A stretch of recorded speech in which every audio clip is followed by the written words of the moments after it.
আসসালামু আলাইকুম ওয়া রাহমাতুল্লাহি ওয়া বারাকাতুহু। ইন্নাল হামদালিল্লাহ নাহমাদুহু ওয়া নুসাল্লি আলা রাসূলিহিল কারীম, আম্মা বা'দ। আল্লাহ পাকের নিকট লাখো কোটি শুকরিয়া যে মহান আল্লাহ তাআলা আমাদেরকে পবিত্র শুক্রবার জুমার নামাজ আদায় করার জন্য মসজিদে আসার মতো তৌফিক দান করেছেন। এই জন্য মহান আল্লাহর নিকট শুকরিয়া আদায় করি, আলহামদুলিল্লাহ। আজকে জমাদিউল আওয়াল মাসের প্রথম শুক্রবার 1 তারিখ। মসজিদ নির্মাণের কি ফজিলত, মসজিদ আবাদকারীদের কি ফজিলত, কি মর্যাদা, সেই সম্পর্কে কিছু আলোচনা করার চেষ্টা করবো ইনশাআল্লাহ। এই মসজিদ নির্মাণ করা একটা নবীদের কাজ। হযরত আদম আলাইহিস সালাম, আমাদের আদি পিতা, প্রথম মানব, তিনি কাবা ঘর পুনর্নির্মাণ করেন। কাবা ঘর সর্বপ্রথম নির্মাণ করেন তারা ফেরেশতা। অতঃপর হযরত আদম আলাইহিস সালাম তা পুনর্নির্মাণ করেন। কাবা নির্মাণের 40 বছর পর হযরত আদম আলাইহিস সালাম অথবা তার কোন সন্তানের দ্বারা বাইতুল মুকাদ্দাস নির্মিত হয়। যা বুখারীর 3425 এবং সহিহ মুসলিমের 520 নম্বর হাদিস। হযরত নূহ আলাইহিস সালামের প্লাবনের সময় বাইতুল্লাহর প্রাচীর কিছুটা ক্ষতিগ্রস্ত হয়। পরবর্তীতে আল্লাহর হুকুমে একই ভিত্তিভূমিতে ইব্রাহিম আলাইহিস সালাম সেই কাবা ঘর আবার পুনর্নির্মাণ করেন। ইয়াকুব আলাইহিস সালাম কর্তৃক বাইতুল মুকাদ্দাস নির্মাণের প্রায় 1000 বছর পর হযরত দাউদ আলাইহিস সালাম পুনরায় তা নির্মাণ করেন এবং তার পুত্র হযরত সুলাইমান আলাইহিস সালাম নির্মাণ কাজ সমাপ্ত করেন। মহানবী সাল্লাল্লাহু আলাইহি সাল্লাম মক্কা থেকে মদিনায় গিয়ে প্রথমে কুবা নামক স্থানে 14 দিন অবস্থান করেন এবং সেখানে একটি মসজিদ নির্মাণ করেন। রাসূল সাল্লাল্লাহু আলাইহি সাল্লাম মদিনায় গিয়ে মসজিদে নববী নির্মাণ করেন এবং সাহাবীগণ তাকে এই কাজে সাহায্য করেন, সহযোগিতা করেন। এগুলো সহিহ বুখারীর 447 নম্বর হাদিস। মসজিদ নির্মাণ এবং আবাদ করা এটা কাবের বৈশিষ্ট্য। এই সম্পর্কে সূরা তাওবার 18 নম্বর আয়াতে মহান আল্লাহ তাআলা বলেন, আল্লাহর মসজিদ সমূহ কেবল তারাই আবাদ করে যারা আল্লাহ ও বিচার দিবসের উপর বিশ্বাস স্থাপন করে, যারা সালাত কায়েম করে এবং যাকাত প্রদান করে এবং আল্লাহ ব্যতীত অন্য কাউকে ভয় করে না, নিশ্চয়ই তারা সুপথ প্রাপ্তদের অন্তর্ভুক্ত হবে। তাহলে আল্লাহ বলে দিলেন মসজিদ কারা আবাদ করে। মসজিদ আবাদ করে তারাই যারা আল্লাহকে বিশ্বাস করে আর বিচার দিবসের প্রতি বিশ্বাস করে, যে আমার বিচার হবে, হিসাব নিকাশ দিতে হবে। যাদের মধ্যে এই বিশ্বাস আছে তারা মসজিদ আবাদ করে। যারা সালাত কায়েম করে, যাকাত প্রদান করে, আল্লাহ ব্যতীত কাউকে ভয় করে না, তারাই হচ্ছে সুপথ প্রাপ্তদের অন্তর্ভুক্ত। তাহলে আমরা সুপথের মধ্যে আছে কিনা, আমরা সুপথ পাইলাম কিনা, এটা জানার জন্য এখানেই যাচাই করা যায়। যারা সালাত কায়েম করে, যাকাত প্রদান করে, আল্লাহ ব্যতীত অন্য কাউকে ভয় করে না, তারা সুপথ প্রাপ্ত।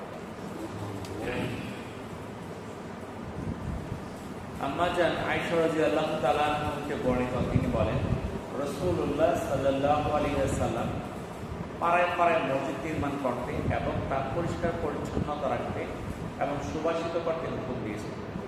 তিরমিজি 594, ইবনে মাজাহ 759, সুনানে আবু দাউদে 455 নম্বর হাদিস।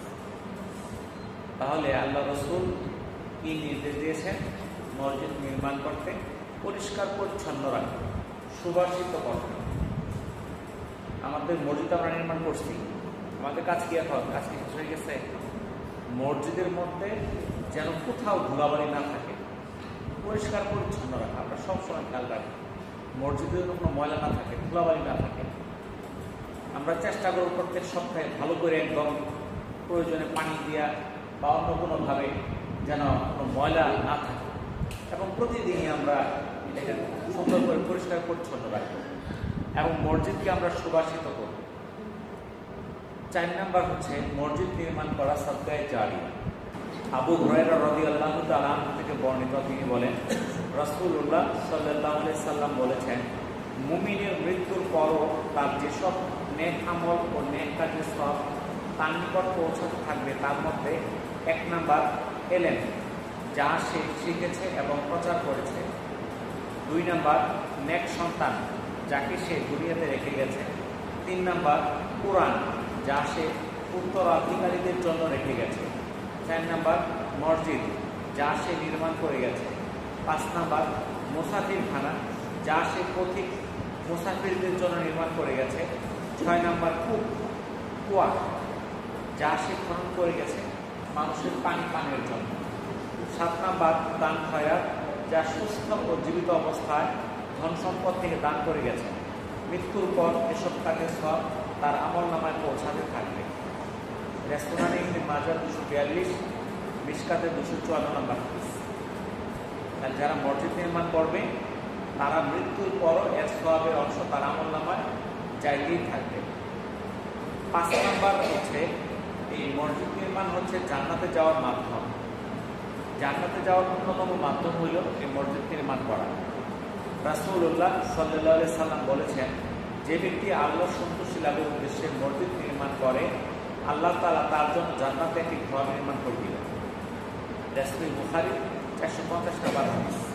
তো এই যে আমরা মসজিদে আসছি, এই মসজিদে আসলে কি লাভ, ফায়দাটা কি? মসজিদে আসলে সব লাভ হয় এটা আমরা জানি, কিন্তু এর সঙ্গে গুনাহ মাফ হয়, মর্যাদা বৃদ্ধি পায়।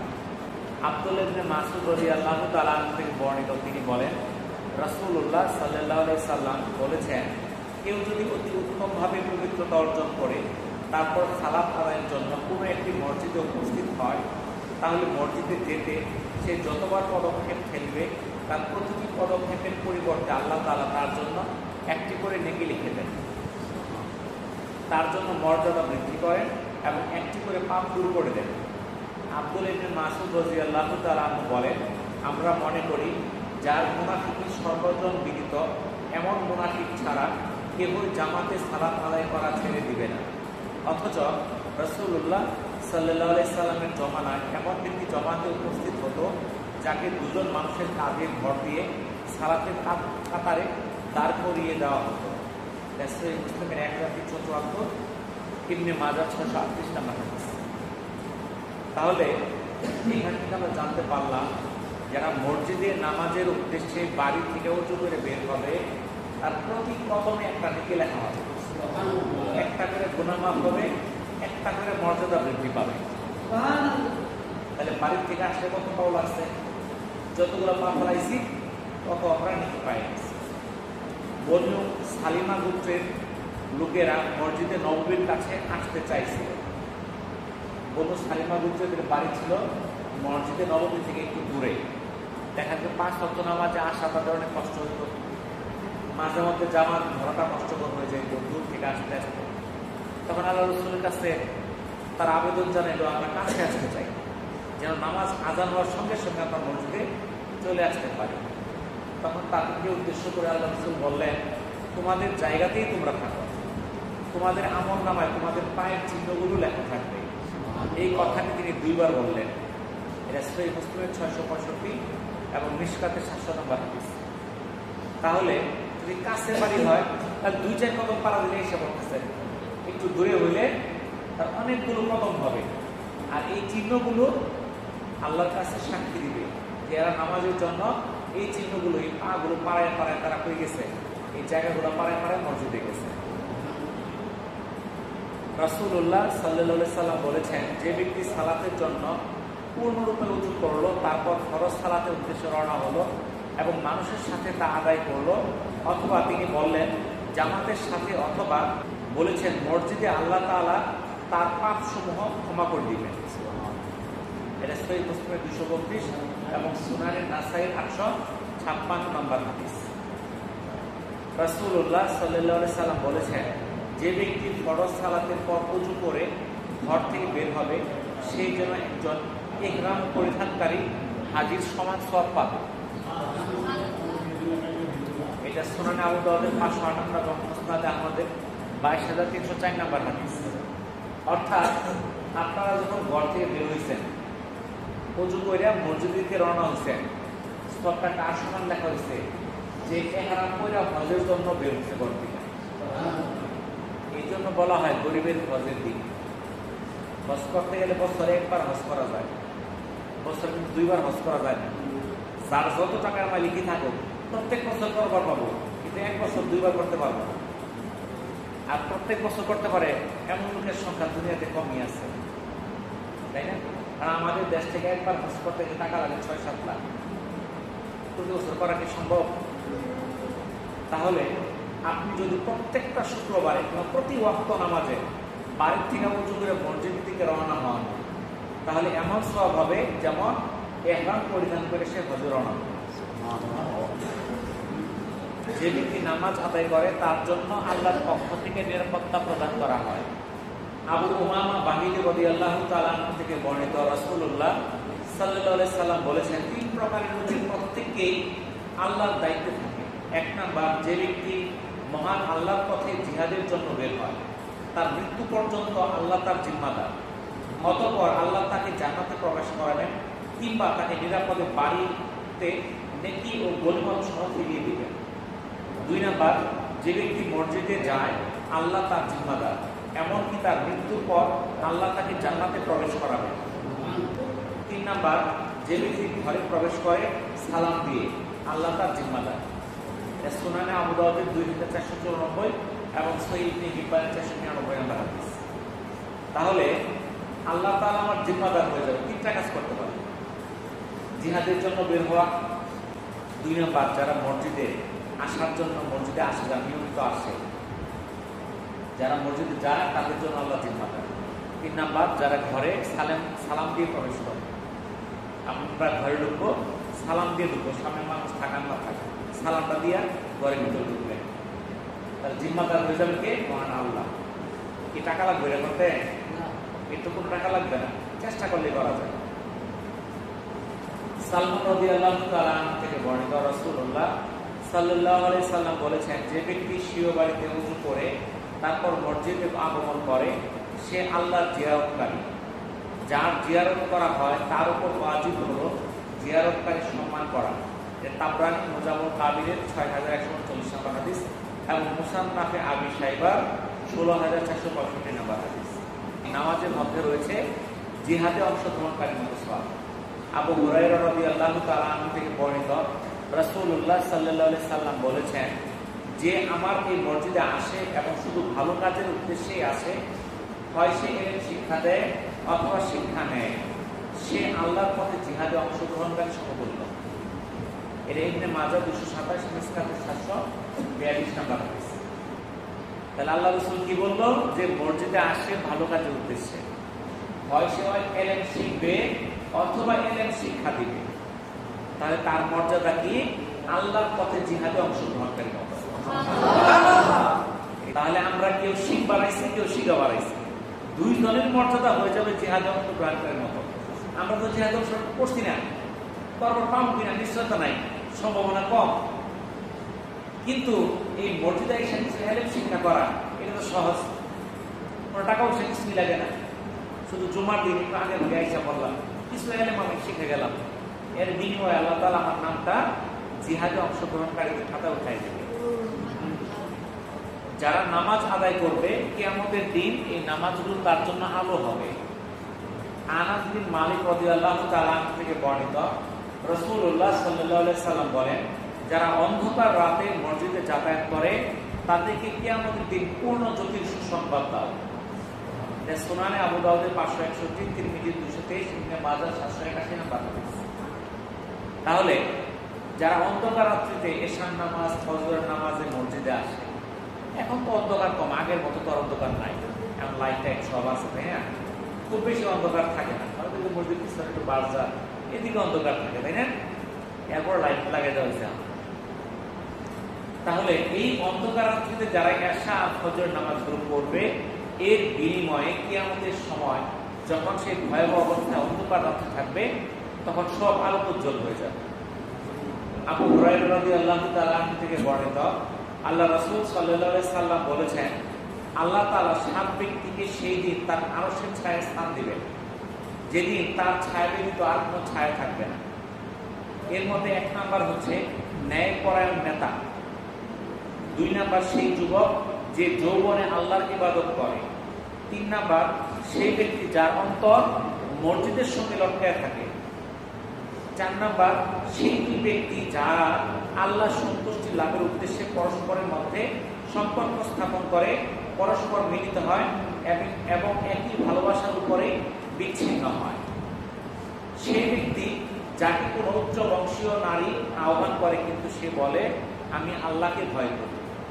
সেই ব্যক্তি যে দান করে গোপনে, এমনকি তার ডান হাত যা প্রদান করে তা তার বাম হাত পর্যন্ত জানে না। আর সেই ব্যক্তি যে নির্জনে আল্লাহকে স্মরণ করে, ফলে তার উভয় চোখে অশ্রু বয়ে যায়। এটা সহিহ বুখারীর 660, সহিহ মুসলিমের 1031 নম্বর হাদিস। তাহলে 7 ব্যক্তি আল্লাহ তাআলার আরশের নিচে জায়গা পাবে। 7টা ব্যক্তি, আমাদের নাম আছে কিনা একটু চেষ্টা করে দেখি। 7 ধরনের ব্যক্তি কিয়ামতের ভয়াবহ অবস্থায় আরশের ছায়া স্থান পাবে। কারা কারা? 1 নাম্বার যারা ন্যায়পরায়ণ নেতা, ন্যায়পরায়ণ বাদশাহ। এরকম লোক পাওয়া কিন্তু বর্তমানে কঠিন না। ন্যায়পরায়ণ নেতা টাকা দিলে বিচার বলতে যায়, কি সত্য না মিথ্যা?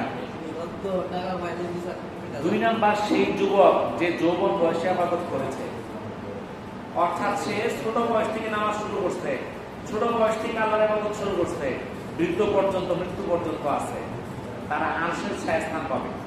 কিন্তু যৌবন বয়সে ইবাদত করে নাই, পরে নামাজ পড়ে, রোজা রাখে, হজ করে, যাকাত করে, সবই করে, তাহলে সে কিন্তু এই মর্যাদা পাবে না। জান্নাতে যাবে, তার আমলে তারা জান্নাতে যাইতে পারে, কিন্তু এই আরশের ছায়া সে স্থান পাবে না। তাহলে আরশের ছায়া স্থান পাইতে হলে যৌবন বয়স থেকে ইবাদত করতে হবে, অল্প বয়স থেকে ইবাদত করতে হবে। বুঝতে পারছেন? 3 নাম্বার এমন 2 ব্যক্তি যাদের মধ্যে মহব্বত সৃষ্টি হয় কিসের জন্য? আল্লাহর জন্য। আল্লাহর জন্য তারা একে অপরকে ভালোবাসে। এই যে ভালোবাসাটা, এইগুলো সকল ব্যক্তিও আরশের ছায়া স্থান পাবে। এটা কিন্তু আমাদের জন্য সহজ নাকি বল? সহজ না? এই যে আপনাদের কাছে আসি, আপনারা আমার মহব্বত করেন কি জন্য? মহব্বত করেন আপনারা কারণ কি? কারণ আছে তো। এই কারণটা হলো আল্লাহর রাজি খুশি। কারণ আমি আপনাকে আত্মীয় না, আমি আপনাকে টাকা পয়সাও দিচ্ছি না, আপনাকে কিছু খাওয়াইছিও না, নাকি গণ? কিন্তু এখানে দিনের সাথে কাজ করার কারণে আমাদের মধ্যে একটা মহব্বত সৃষ্টি হয়ে গেছে। এই যে মহব্বতটা সৃষ্টি হইল, এই ধরনের লোকেরা আল্লাহর আরশের নিচে ছায়া স্থান পাবে। কিছু সম্ভব না? তারপরে হলো সেই ব্যক্তি যাকে কোন সুন্দরী মহিলা আহ্বান করে কিন্তু সে বলে আমি আল্লাহকে ভয় করি। আরেক ধরনের ব্যক্তি যারা ডান হাতে দান করে, বাম হাততে আর পায় না, এর মানে গোপনে দান করে। আমাদের মধ্যে কেউ কেউ আছে কালকে সবার মধ্যে 500 টাকা দান করবো, রাস্তায় যত মানুষের সঙ্গে দেখা হবো, 500 টাকা দিচ্ছি, 500 টাকা দিচ্ছি, কয়ে যেতে থাকবো। এরা না, আমি দিচ্ছি এই পর্যন্তই, ঠিক আছে। আরেকটা ব্যক্তি যারা নির্জনে আল্লাহর ভয়ে চোখ থেকে পানি ফেলায়, এরা আরশের ছায়া স্থান পাবে। দান কখনো কখনো গোপনে করা উত্তম, কখনো কখনো প্রকাশ্যে করা উত্তম। আল্লাহ রাসূল যখন জিহাদে যাইতেন তখন দানগুলো প্রকাশ্যে নিতেন, যে কে কি দান করবা সামনে এনে রাখো। কি জন্য? এতে তাদের মধ্যে একটা প্রতিযোগিতার সৃষ্টি হইত, প্রতিযোগিতা করে দান করত। যেখানে ইসলামের লাভ বেশি সেখানে প্রকাশ্যে দান করা যাবে। আর যদি নিজের মধ্যে গর্ব অহংকার এসে পড়ে তাহলে গোপনে দান করতে হবে। বুঝা গেল? তাহলে বিভিন্ন জায়গায় যেমন আপনার দেখা গেল যে আপনার দান করতে চান, আপনি প্রকাশ না করে গোপন ইমাম সাহেবের কাছে রেখে চলে গেলেন, কিংবা কমিটির সদস্যের কাছে দেওয়া বলে টাকাটা দিয়ে দিন, এটা উত্তম। কিন্তু কোন কোন জায়গায় প্রকাশ্যে দান করা উত্তম, যেমন সবার মধ্যে দান করতেছেন। আপনি বললো যে কারা কারা 1000 টাকা দিলেন, হাত তুলেন, কেউ তুলে না, খালি মনে মনে দিব, মনে মনে দিব।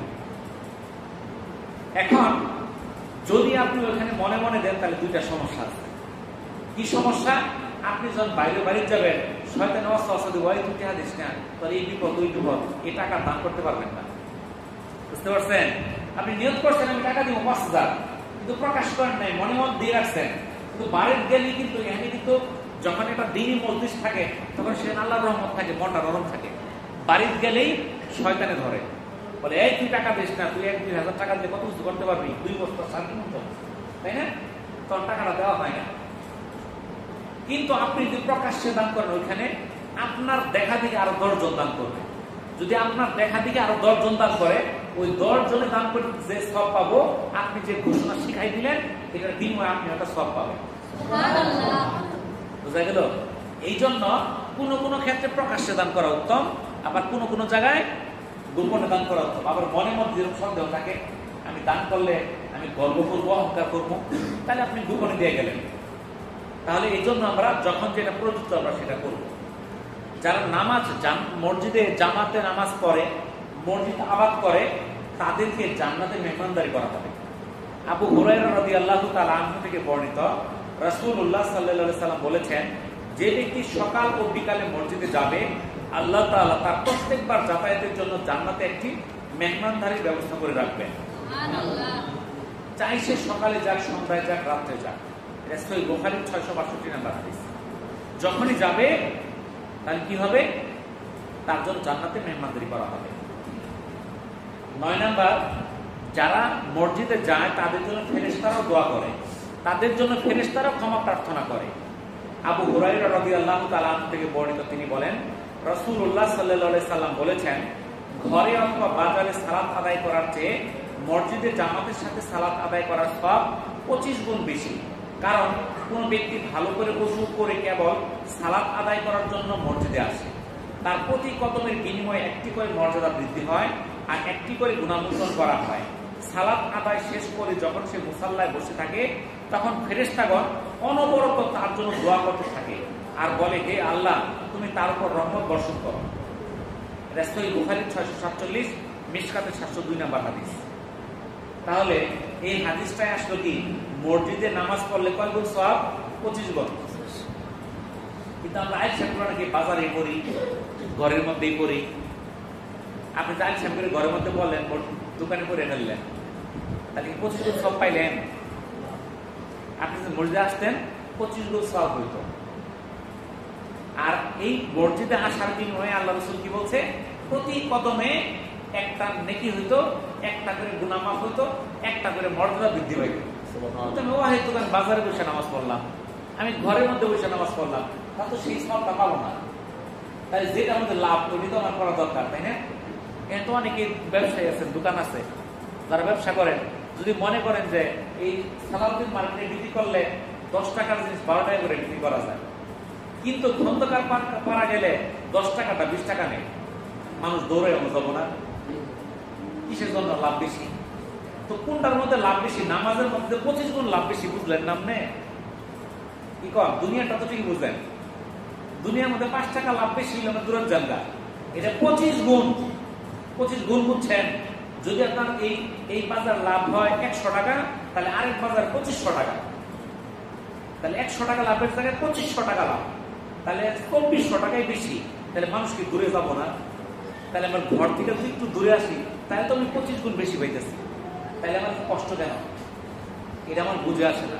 এই জন্য এটা আমাদের বুঝতে হবে, ঠিক আছে? তো আমি আরেকটা বিষয় নিয়ে আলোচনা করি, আরো 2টা বিষয় সংক্ষেপে শেষ করবো, কারণ বেশি সময় 5-7 মিনিট আছে। যে আপনারা অনেকেই শুনছেন, টিভির খবরে দেখছেন যে গতকালকে গাজীপুরের টঙ্গীতে BTCL কলোনিতে একটা মসজিদ আছে। সেই মসজিদের খতিব ও পেশ ইমাম মোহাম্মদ মহিবুল্লাহ মিয়াজি, তাকে পঞ্চগড় থেকে উদ্ধার করা হয়েছে। তার পায়ের মধ্যে শিকল দিয়ে পায়খা কলা গাছের সঙ্গে বাঁধা রাখছে। সে নিখোঁজ হয়ে গেছিল। কোথেকে? টঙ্গী থেকে, গাজীপুর টঙ্গী থেকে।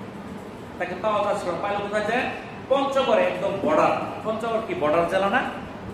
বর্ডার জেলায় তাকে পাওয়া গেল। তাকে পাওয়ার পর হাসপাতালে ভর্তি করা হলো। তাকে পুলিশেরা জিজ্ঞাসাবাদ করলো, সে উত্তরে বলল যে 11 মাস ধরে তাকে বেনামে চিঠি দিয়ে দেওয়া হচ্ছে, তাকে হুমকি দেওয়া হচ্ছে। এইসব চিঠির মধ্যে তাকে কি বলা হচ্ছিল? যে অখণ্ড ভারত এবং ইস্কনের পক্ষে কথা বলা। অখণ্ড ভারত মানে ভারতীয় উপমহাদেশ আগে কিরকম ছিল ভারত, বাংলাদেশ, পাকিস্তান সব এক ছিল, এক করতে হবে, এটার পক্ষে বলতে হবে। আর ইসকনের পক্ষে বলতে হবে। ইসকন কি চিনেন আপনারা? কেউ জানলে হাত তুলেন। ইসকন কি? কে পারেন? জানেন ইসকন সম্বন্ধে কিছু জানেন? কেউ কেউ জানেন না? তাহলে দেখেন, এগুলো আমাদের জানার দরকার। ইসকন কি? যারা মোবাইল চালান, নেটে সার্চ দিবেন, ইসকন উইকিপিডিয়ার মধ্যে আছে। এটা হলো আন্তর্জাতিক কৃষ্ণ ভাবাপন্নমৃত সংঘ বা international society for Krishna consultation, যেটা সংক্ষেপে বলি ইসকন। এটা গৌড়ীয় বৈষ্ণব মতবাদের উপর ভিত্তি করে একটা হিন্দু ধর্মীয় প্রতিষ্ঠান। গৌড়ীয় বৈষ্ণব মতবাদ মূলত হিন্দু ধর্মীয় একটা প্রতিষ্ঠান। এটা 1966 সালে নিউ ইয়র্ক শহরে অভয় চরণাবিন্দ ভক্তি বেদাম স্বামী প্রভুপাদ এই সংগঠনটি প্রতিষ্ঠা করেন। এখানে তারা কৃষ্ণকে সর্বোচ্চ সম্মান জানায়। এই আন্দোলনটা তারা দ্রুত সারা বিশ্বে ছড়ানোর চেষ্টা করে। বিভিন্ন দেশে তারা প্রচার প্রসার ঘটায়। তবে অনেক দেশে তাদের সন্ত্রাসী কর্মকাণ্ডের কারণে তাদেরকে নিষিদ্ধ করছে, যেমন চীন, মালয়েশিয়া, ইরান, সৌদি আরব, আফগানিস্তান, তারা ইসকনের কার্যক্রমকে নিষিদ্ধ করছে। আবার অনেক দেশে এটা সীমাবদ্ধ আছে, আংশিক নিষিদ্ধ আছে।